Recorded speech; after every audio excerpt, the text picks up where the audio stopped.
A palavra de Deus nesta noite nos convida a depender mais do Senhor. Natal passou, Ano Novo, nossas férias, para alguns, muita alegria, muita comemoração, presentes. Alguém aqui não ganhou um presente no Natal? Será que alguém não ganhou um presente no Natal? Talvez um abraço, um sorriso, um Feliz Natal, um momento bom, um momento alegre, de fato, o momento do Natal. Vem o Ano Novo e nós ficamos felizes, encontro com família, aquele show que existe há décadas em nosso país, que alegra a todos, não é? O meio artístico fica um pouco mais alvoroçado, muitas promessas, muitos votos. E aí o que acontece? Vem janeiro, nós estamos ainda naquela euforia de alegria do Natal, aquela chama ainda está sobre nós, estamos animados, estamos fortalecidos, estamos com uma agenda muito interessante, com pensamentos bons, com novas estratégias, novas possibilidades. E aí o que acontece? Janeiro passa e você tem aquele último gás antes do carnaval. Você está feliz porque tem mais o carnaval para você descansar, viajar. Não vai pular carnaval, né, irmão da igreja? Pular carnaval não, crente não pula carnaval. É o meu sermão do próximo domingo pela manhã. O sermão do próximo domingo pela manhã tem como tema: o crente não pula carnaval. Então, você fique sabendo. Mas o período do carnaval é um período assim, de descanso para algumas pessoas, para complementar o mês de janeiro e o mês de fevereiro. Mas quando o período do carnaval passa, que você volta para casa, aí a ficha cai para muita gente. Aí vem novamente aquele ciclo, pressão, pressão. Quem passou no vestibular agora vai sofrer pressões como nunca antes, e eu não quero desanimá-los. Vamos seguir em frente. E aí novamente aquela dívida de Natal, Ano Novo, janeiro das férias vai chegar no seu cartão. E aí o ciclo da vida, que muitas vezes se repete, e ele vem, e você então se depara com um cenário que muitas vezes é um cenário não desejado e que para muitas pessoas representa um início muito difícil. E eu queria que você pensasse no seguinte, que com Deus, todos os ciclos da nossa vida, eles podem ser vencidos. Todos os ciclos, independente da área, independente de quem quer que seja, você que aqui veio, todos nós passamos por situações difíceis, por ciclos difíceis, mas nós precisamos reconhecer Deus em todos os nossos caminhos. Abra sua Bíblia no livro do profeta Isaías, no capítulo 41, e façamos a leitura dos versos de 17 a 20. Isaías, no capítulo 41, os versos 17 a 20, eu queria convidá-lo a depender mais de Deus. Convide o Senhor para que Ele esteja em todas as fases, em todos os ciclos. E aqui, nesse texto, nós encontramos alguns momentos difíceis, que o profeta Isaías nos traz, em que o seu povo, do seu tempo, haveria de experimentar, olhando para o Messias, bons tempos, boas colheitas, prosperidade, crescimento, vencendo ciclos e fazendo com que o povo reconhecesse a presença do Senhor em todos eles. Profeta Isaías, capítulo 41, dos versos 17 a 20. Os aflitos e necessitados buscam águas e não as há, e a sua língua se seca de sede. Mas eu, o Senhor, os ouvirei. Eu, o Deus de Israel, não os desampararei. Abrirei rios nos altos desnudos e fontes no meio dos vales. Tornarei o deserto em açudes de águas e terra seca em mananciais. Plantarei no deserto cedro a acácia, a murta, a oliveira, conjuntamente porei o ermo, o cipreste, o olmeiro e o bucho, para que todos vejam e saibam, considerem e juntamente entendam que a mão do Senhor fez isso e o Santo de Israel o criou. Queria que você lesse comigo o verso de número 20. Vamos ler todos o verso de número 20, podem acompanhar na tela. Para que todos vejam e saibam, considerem.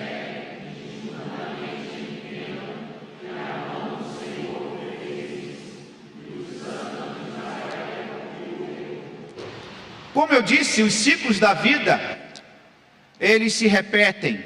Ora nós estamos embaixo, em cima. E eu queria convidá-lo a pensar que você convidasse que Deus estivesse com você nos ciclos, seja aqui, seja ali, seja no meio, em qualquer momento, em qualquer fase da sua vida. Porque a verdade e a realidade da vida é exatamente experimentar aflição e necessidades. Lutamos contra elas. Lutamos diante das arguras da vida. E sempre haverá o grupo de pessoas que estarão aflitas e necessitadas. E há uma diferença aqui que eu quero destacar com os irmãos. Aqueles que passarão pelas aflições, estarão em necessidade, viverão tempos de escassez espiritual, de situações difíceis na vida, mas estarão firmados no Senhor. Estarão ligados a Ele. Estarão cheios de esperança, passarão pela prova com o Senhor. Mas haverá também, e há aqueles que passam pelas lutas, pelas dificuldades, sempre buscando um lugar ao sol, sempre buscando um momento em que eles pudessem descansar totalmente, e muitos não encontram. A aflição da vida, a necessidade da vida, pode acarretar desesperança para muitas pessoas que não encontram em lugar algum aquela esperança que brota no nosso coração e nos faz descansar nos momentos de tormenta. Até podemos desfrutar de alguns momentos de paz, de alegria, mas a vida, com os seus ciclos, com a sua trajetória, com os seus altos e baixos, promove então desafios que podem levar as pessoas a uma dependência maior de Deus, a se firmar mais com o Senhor, de se agarrar mais a Ele, ou até de abandoná-lo. E pastor Neander faz menção aqui na sua oração. Esse texto nos mostra e ele revela a incapacidade do ser humano de resolver as coisas por si só. A capacidade do ser humano, ela é limitada, ela é finita, ela deve operar em conjunto com a ação de Deus. Nós temos as nossas responsabilidades e precisamos acolher essas nossas responsabilidades com seriedade, mas há determinadas coisas que nós não fazemos e não conseguimos fazer pela nossa própria força natural. E esse é um texto que nos mostra a ação sobrenatural de Deus sobre o seu povo. Aqueles que reconhecem verdadeiramente a ação do Senhor. E o deserto aqui é a figura perfeita para demonstrar o isolamento, o distanciamento, a seca, a fome, como o texto aqui nos mostra. Aqui temos esta figura do deserto, desta terra árida, desta metáfora da vida, daquelas pessoas que passam pelos ciclos da vida, mas passam sem esperança.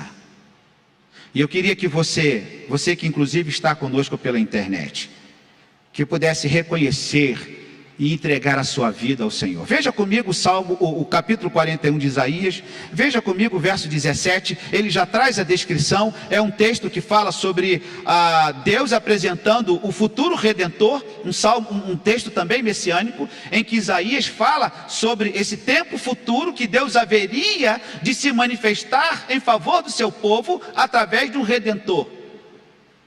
O cristianismo é uma fé de promessa, de esperança. O cristianismo, a fé em Jesus, ela enche o indivíduo de esperança, de ânimo.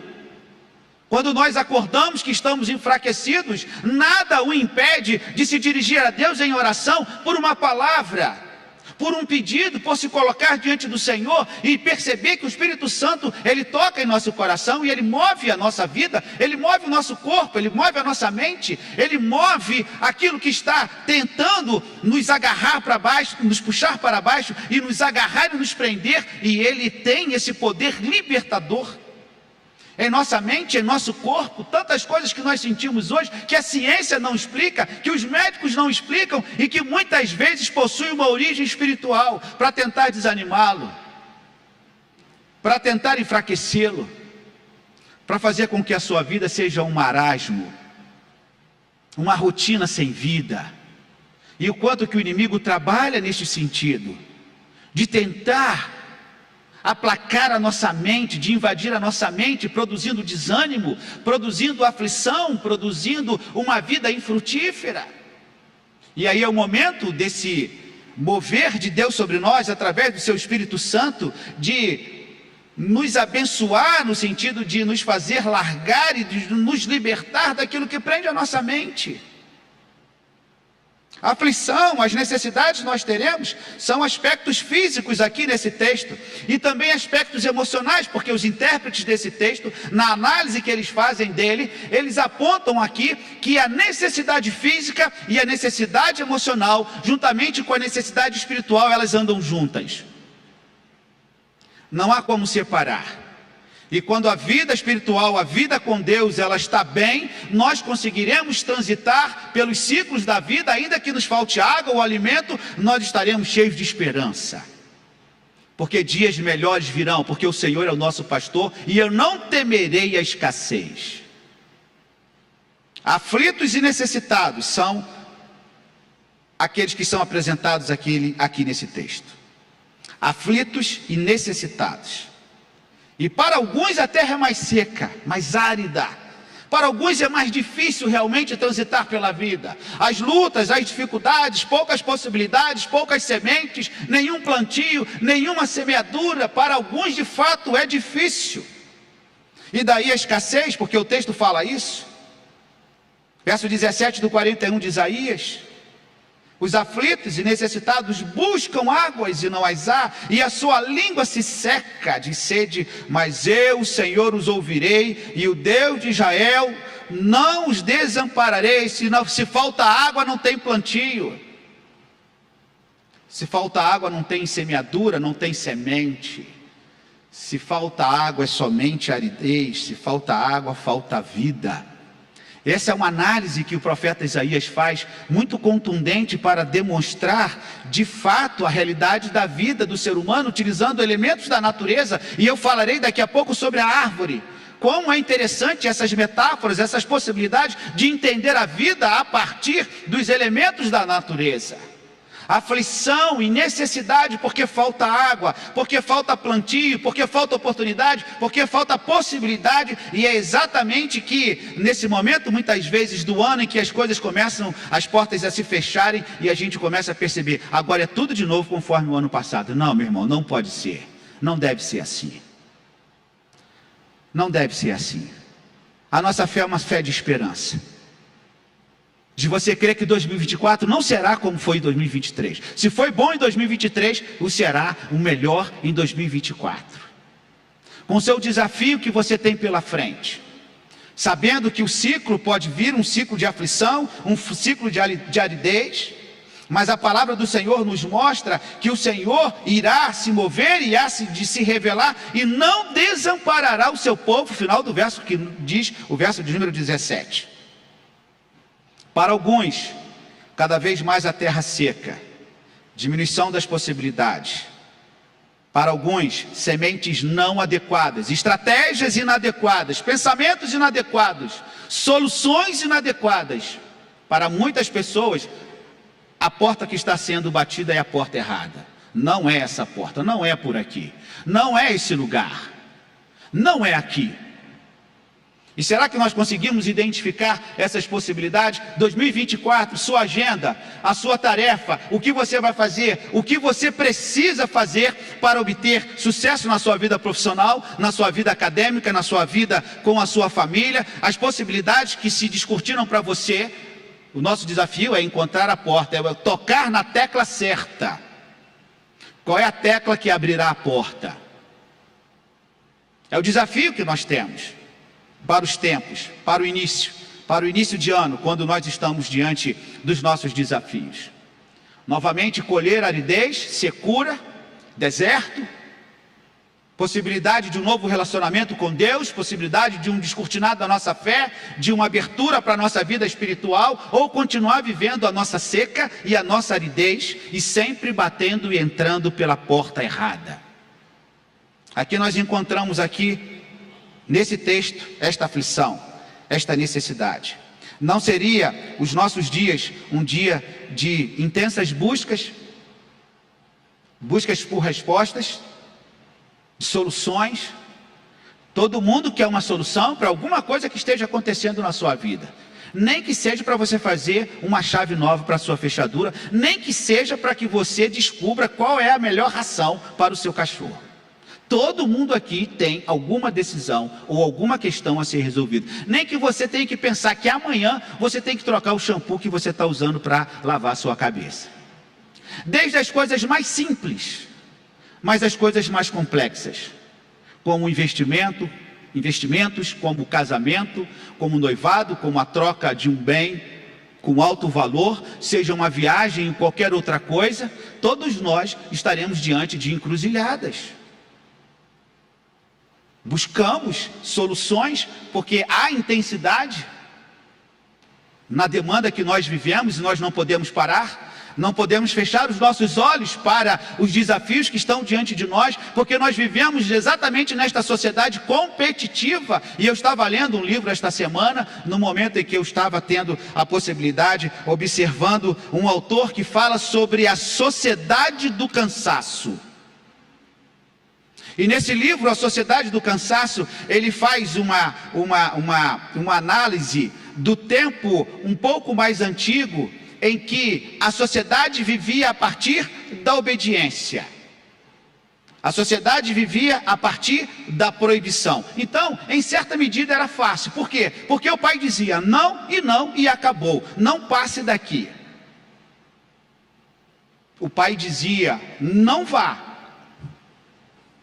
A lei contundente, com grandes pressões e com o poder de coação muito maior, então ele se cuidava. Uma sociedade muito trancada dentro de proibições. Nós vivemos tempos assim.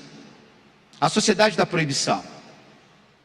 E esse autor que fala da sociedade do cansaço, ele fala que hoje nós passamos dessa sociedade da proibição para a sociedade do empenho, da motivação. E aí o que acontece?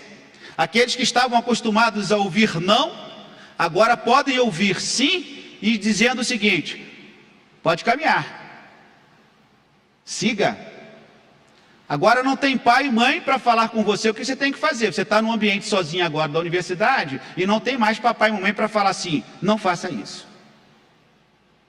Você não estará sempre no ambiente das quatro paredes de uma igreja.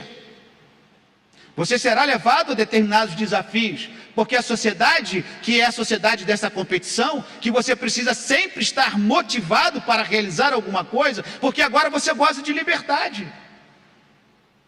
Não é o que nós estamos vivendo em nossa sociedade, a sociedade da liberdade, a sociedade do direito, em que a você é facultado a possibilidade de você decidir o seu caminho. Que coisa maravilhosa, mas que coisa perigosa.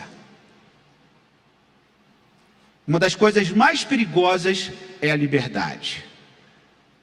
Como também um dos pedidos mais perigosos que alguém possa pedir a Deus é pedir sabedoria. Porque se Deus te concede sabedoria, o que você faria com ela? Se você pede liberdade a Deus, o que você faria com a sua liberdade? Liberdade do filho pródigo que vai para o mundo achar que é livre e dá no que deu? Tentar comer a comida dos porcos, isso é liberdade? A sociedade da proibição cada vez mais vai ficando para trás. Os conselhos, os conceitos, a boa lei, a prevenção, não faça isso. Não diga isso, você falou um palavrão, tapa na sua boca, proibido. Alguém aqui já levou um tapa na boca porque falou um palavrão? E olha que não foi o palavrão aquele. Foi só uma palavrinha. Alguém já levou um tapa na boca aqui do papai e da mamãe? Já. Porque falou alguma coisa. Quando eu era criança, não podia nem se falar em casa. Não vou falar palavrão aqui não, por favor. Mas até falar a palavra droga, o pai repreendia. Que palavra é essa? Certa ocasião a minha mãe me chamou e eu disse assim: o quê?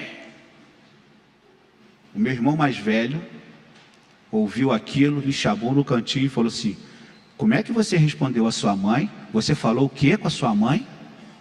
Eu logo percebi que eu não tinha que responder o quê. Eu tinha que responder o quê? Senhora. Nunca mais.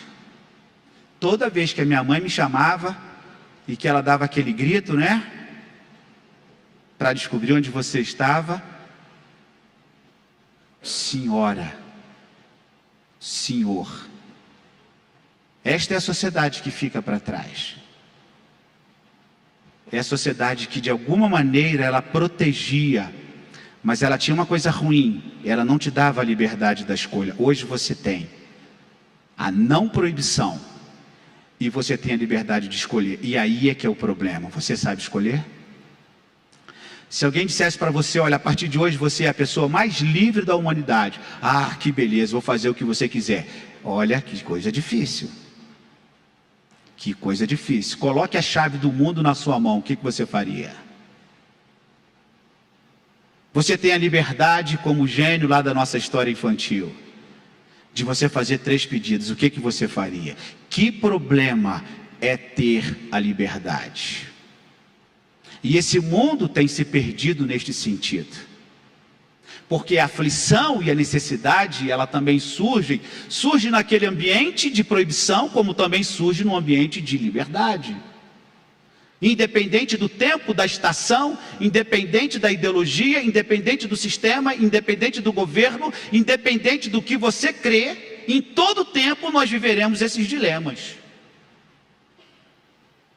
O dilema da escolha. Quando alguém vai dizer o seguinte: olha, agora é com você, pode seguir. Quem aqui lembra a primeira vez que recebeu a chave de um carro para dirigir sozinho? Quem? Olha como é que foi. Não tem papai, não tem instrutor, não tem ninguém, agora é você sozinho. E eu imagino que você sabia pelo menos ligar o carro. E não tem ninguém, como vai fazer? Assim é a nossa vida. O controle da nossa vida, e aí que essa liberdade pode nos levar ao distanciamento. Por quê? Porque a liberdade fora da medida, a liberdade sem a dependência de Deus, ela nos fará nos esquecer de Deus. E o texto caminha exatamente o contrário, no sentido de dependermos de Deus, de reconhecermos Deus em todo o nosso caminho. O que faríamos se alguém apresentasse para nós o caminho da liberdade? Entre, faça. Vá, ocupe. Por que os coaches têm obtido muito sucesso com as suas palestras e enriquecendo muitas pessoas? E nada contra. Tem muita gente que tem problema com isso. Eu não tenho problema com isso. Você extrai o que é bom. Tem muita coisa boa nessa área. É claro que você não troca o evangelho por estas coisas, mas eu vejo muita gente que não sabe, não entende e que fala mal de muitas coisas. Mas quanta beleza e quantas verdades há muitas vezes nessa área. Isso é importante. As empresas produzem mais, o funcionário está mais motivado, ele produz mais, ele está mais alegre, ele é mais participativo. Por quê? Porque a empresa investe nele, porque a empresa dá um livro, porque ele aprende, porque ele está se capacitando sempre. Há muita coisa boa nesse mundo do coach, mas isso não é evangelho. E o púlpito não pode ser trocado por isso. O púlpito é a palavra de Deus, mas nós não podemos desprezar, porque há muita beleza e muita coisa, reter o que é bom. E há muitas pessoas que estão conseguindo prosperidade, estão conseguindo experimentar novas possibilidades profissionais, acadêmicas, porque tem muita gente produzindo material bom. Não estou fazendo uma crítica. Pelo contrário, estou ressaltando como é bom você ouvir uma mensagem de motivação, meu irmão. Como é bom você ouvir pessoas que te colocam para cima. Que você pode, que você é capaz. E o mundo corporativo tem caminhado muito nisso. Você tem liberdade, vá, você é capaz, siga, acredite. E de fato, muitas pessoas têm caminhado nesse sentido. Mas há determinadas coisas que nós não conseguimos por nós mesmos. Existem situações em nossa vida que elas empacam, elas irão travar. E aí é que eu queria convidá-lo a pensar sobre isso. Só Deus nesse momento. E essa liberdade, esta motivação, se nós passamos do tempo em que a sociedade vivia a proibição, a disciplina, e passamos a uma sociedade de maior liberalidade, de maior liberdade e de maior empenho, então nós precisamos ser mais motivados. Precisamos de maior motivação para viver. E qual é a maior motivação e melhor motivação do que você confiar no Senhor, no Espírito Santo de Deus que pode te capacitar para todas as coisas? Qual é a maior e melhor motivação que nós temos? Eu já participei de muitas reuniões neste sentido, tenho muitos livros. Augusto Cury é um autor que eu gosto muito. Quando ele lançou aquela série de livros, a Inteligência de Cristo, eu comprei os 4 livros. A Excelência do Amor, que coisa maravilhosa. Ele faz uma análise da inteligência de Cristo. Ele faz uma análise do temperamento e do perfil dos discípulos que eu nunca tinha lido em lugar nenhum, estudando no seminário. Por que é um autor que faz muito sucesso e tem ajudado muita gente? Porque trabalha exatamente nessa área, motivando e ajudando as pessoas a se superarem. Por quê? Ele escreve sobre o tempo de angústia. Ele escreve sobre o tempo de angústia, ele escreve sobre o tempo de depressão. Inclusive tem um livro que diz, qual é a era que vivemos hoje? É a era de quê? Da ansiedade. Por que eles fazem sucesso com as suas palestras, com seus escritos? Porque é como se dissesse assim, alguém aqui está sentindo dor de barriga. É óbvio, alguém aqui está com dor de cabeça. Fala o que é óbvio.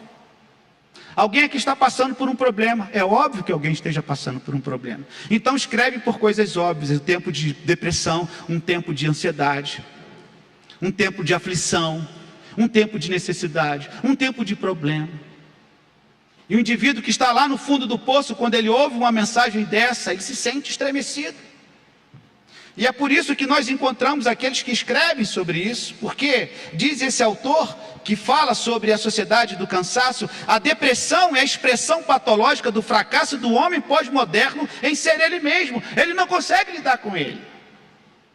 O fracasso de si, de se sentir inadequado diante deste mundo. Porque até então alguém limita a sua trajetória e diga, não passa daqui para lá. E de repente ele se vê no mundo de muita liberalidade, de muita liberdade, em que se diz a ele, siga, vá sozinho. E agora, o que você faz com a sua liberdade? E isso deprime. É como se você tivesse a liberdade na sua mão e você perguntasse, o que é que eu faço com isso agora? Você vai experimentar um tempo de morar sozinho, longe das pessoas. Você vai ter a chave da sua casa. Você tem a liberdade de entrar e sair a hora que você quiser. Você tem a liberdade de fazer o que você quer em qualquer lugar. O que você vai fazer com isso? Isso também vai gerar aflição, necessidade e angústia. Esse é o nosso tempo. Essa é a nossa trajetória. Esta sociedade que estava confinada a um determinado regime, a um sistema, e de repente tudo muda, e nós então passamos para um tempo de motivação, e as pessoas começam a procurar as alternativas, mas essas alternativas não serão suficientes. Porque o Evangelho de Cristo é único. Porque Deus é quem conhece a nossa vida, porque Deus é quem tem um mapa, não apenas mental, mas um mapa físico. Deus tem a nossa geografia, Deus tem o nosso pensamento, Deus conhece todas as coisas. Então a palavra de Deus é muito mais do que qualquer outro escrito, e o Evangelho de Jesus Cristo é muito mais do que qualquer outra ideia, ideologia que porventura alguém tenha a nos ensinar, ainda que tenhamos coisas muito boas no nosso mercado. Esse é o texto que fala desta aridez, desta falta de água, desta sede de satisfação, aflição, necessidade. Os que buscam água não encontram, os que estão batendo nas portas erradas e que estão famintas e sedentas. E esse texto é tão maravilhoso, veja comigo aqui, ele vai dizer no verso 17, lá no final, ele vai dizer assim: mas eu, Senhor, os ouvirei, eu, o Deus de Israel, não os desampararei, abrirei os rios dos altos desnudos e fontes no meio dos vales, tornarei o deserto em açudes de água e a terra seca em mananciais. Irmãos, ninguém faz isso, ninguém faz isso. Isso é Deus que faz pelo seu povo. É Deus que abre as portas, as comportas. Eu estive agora lá em Foz do Iguaçu e pela terceira vez eu não consegui ir na Binacional Itaipu. E isso é um pecado, é terrível, é um pecado imperdoável. Você ir a Foz do Iguaçu e você não conseguir ir à Binacional Itaipu. É a terceira vez que eu vou e não consigo. Porque deve ser uma coisa extraordinária você perceber toda aquela água represada, todo aquele volume, toda aquela grandeza energética, a população de dois países que consomem aquela água, que a vida é mudada por aquela água, a vida, a energia, a produtividade, a indústria, o comércio, a energia que vem para muitos países, para muitos estados, que vem daquele local, aquela água, daquela represa, porque ali a vida, ali a vida. E como nós dependemos disso, e como nós dependemos disso. Indo a Foz do Iguaçu, você precisa ir à Binacional Itaipu para conhecer aquela represa. Esta é uma mensagem de esperança, meu irmão, que Deus olha a aflição do seu povo. O verso 18 fala sobre isso. Deus olha e Deus percebe a aflição do seu povo. Abrirei rios nos altos desnudos, ou seja, nos altos montes, onde não há plantas. Esta é a tradução, a interpretação dos altos desnudos. Nos montes altos, no monte onde não há agricultura, onde não há planta, onde não há vida, onde não há semeadura, Deus vai atuar, Deus vai abençoar. É aquela área da sua vida que você é fragilizado, é aquela área da sua vida que você é incapaz, é aquela área da sua vida que você é fraco, e Deus te sustenta naquele momento da sua aridez. É aquela área da sua vida que a pessoa fala assim: você não vai a lugar nenhum porque você é fraco nisso, e você fala assim: não, eu tenho um Deus que pode todas as coisas. Se a área da minha vida, se eu encontro aridez e seca numa determinada área da minha vida, Deus vai me sustentar nesta área da minha vida, meu irmão. Porque o desafio é para todos nós. Às vezes uma matéria, um conteúdo, às vezes uma responsabilidade que você não consegue. E Deus te abençoa e te capacita para você superar. E até para você ser o melhor naquela área. Aquela área da sua vida que você não imagina, que você se acha inadequado, inapto, que você se considera fraco, se você se considera sem condições. Esta área seca, muitas vezes é a área que Deus vai abençoar na sua vida e vai torná-lo forte, quem sabe até o melhor. É isso que o texto está dizendo. Tornarei o deserto em açudes. A tradução aqui são lençóis de água. O deserto virará um lago. Olha que coisa incrível, meu irmão. O deserto virará um lago com muita água. É a bênção de Deus. É a bênção de Deus para o seu povo. Esse é um texto que mostra o Redentor. Esse é um texto que mostra aquilo que viria, que Deus haveria de fazer. A terra seca em mananciais. E aí veja o verso de número 19. Por que que estas árvores estão aqui descritas nesse texto? Veja o verso 19 comigo. Acácia, murta, oliveira, juntos no deserto, nas terras secas, cipreste, o olmeiro e o bucho. Deixa-me dizer para você o que isso significa. As árvores na Bíblia, elas possuem uma significação extremamente incrível, rica e poderosa e significativa.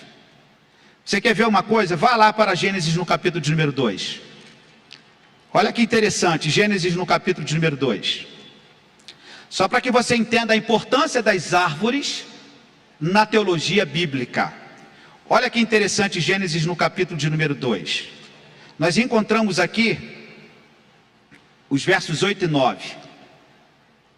Gênesis capítulo 2, versos 8 e 9. E plantou o Senhor Deus um jardim no Éden, na direção do Oriente, e pôs nele o homem que havia formado. Do solo fez o Senhor Deus brotar toda sorte de árvores agradáveis à vista e boa para alimento. E também a árvore da vida no meio do jardim, a árvore do conhecimento do bem e do mal. Deus coloca árvores para a vida, para a sabedoria do homem. A árvore na Bíblia é sombra, aquele que descansa à sombra do onipotente. A árvore na Bíblia é alimento, é proteção, é cuidado. A árvore na Bíblia é fortaleza, e ele cita aqui a cássia, ciprestes. Determinadas árvores que possuíam a fortaleza da matéria, da madeira, da estabilidade, da resistência, da durabilidade. Árvores milenares, inclusive, algumas. Mas não para por aí. O capítulo 2 de Gênesis, a Bíblia começa com uma árvore e ela vai terminar com uma árvore. Olha que interessante, vá para Apocalipse 22. Apocalipse 22. Verso de número 1. Então me mostrou o rio da água da vida, brilhante como cristal, que saía do trono de Deus e do Cordeiro. No meio da sua praça, de uma e outra margem do rio, está a árvore da vida, que produz 12 frutos, dando o seu fruto no mês e mês. E as folhas das árvores são para quê, irmãos? Cura das nações. Deus coloca lá no meio do jardim a árvore da vida.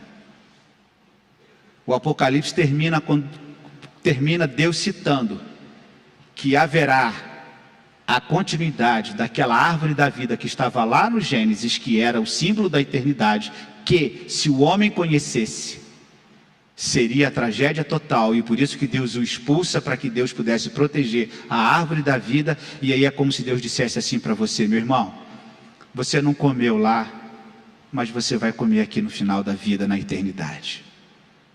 Essa árvore da eternidade, esta árvore que cura as nações,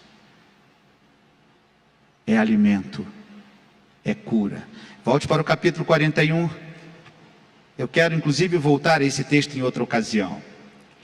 Esse texto é muito rico, esta simbologia da árvore na Bíblia é muito rica. Volta para o capítulo 41 do livro de Isaías, para que você entenda por que que o profeta, ele cita as árvores aqui como promessa de bênção.